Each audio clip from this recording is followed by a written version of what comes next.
आज आंतर्जातीय मातृभाषा दिवस उपलक्षे समस्त को शुभेच्छा और अभिनंदन। मातृभाषा दिवस उपलक्षे मु गोटे कविता नहीं आसी। कवितार शीर्षक है निजर भाषा लेखन। फेब्रुआरी 21 आजिर दिन, फेब्रुआरी 21 आजिर दिन आंतर्जातिक मातृभाषार दिन, आंतर्जातिक मातृभाषार दिन। आमर भाषा लगी आमे महान, आमर भाषा लगी आमे महान। भाषा देशी सबू ठाने पहचानो, भाषा देशी सबू ठाने पहचानो। जेन भी थीमा आमे बारी है सुनो, जेन भी थीमा आमे बारी है सुनो। भाषा सुनले केतनी केते खुशी लागसिनो, भाषा सुनले केतनी केते खुशी लागसिनो।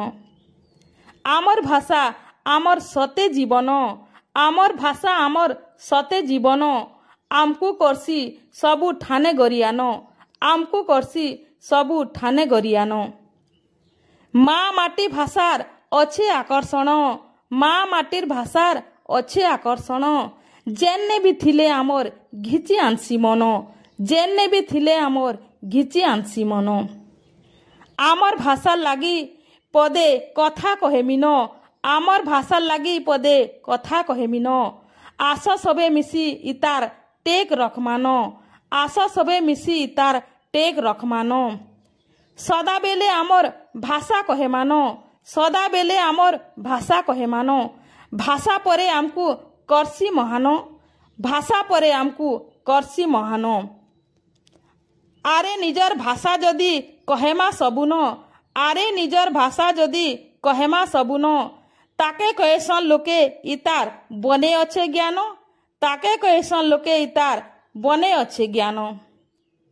सेथिर लागी गुटे कथा कहूछे न, सेथिर लागी गुटे कथा कहूछे न। कहेमा लेखमा गायमा आमर भाषा रे न, कहेमा लेखमा गायमा आमर भाषा रे न। शेष बेल के गुटे कथा मन देई कर सुनो, शेष बेल के गुटे कथा मन देई कर सुनो। आज फेसबुक रे निजर भाषा लेखन, आज फेसबुक रे निजर भाषा लेखन।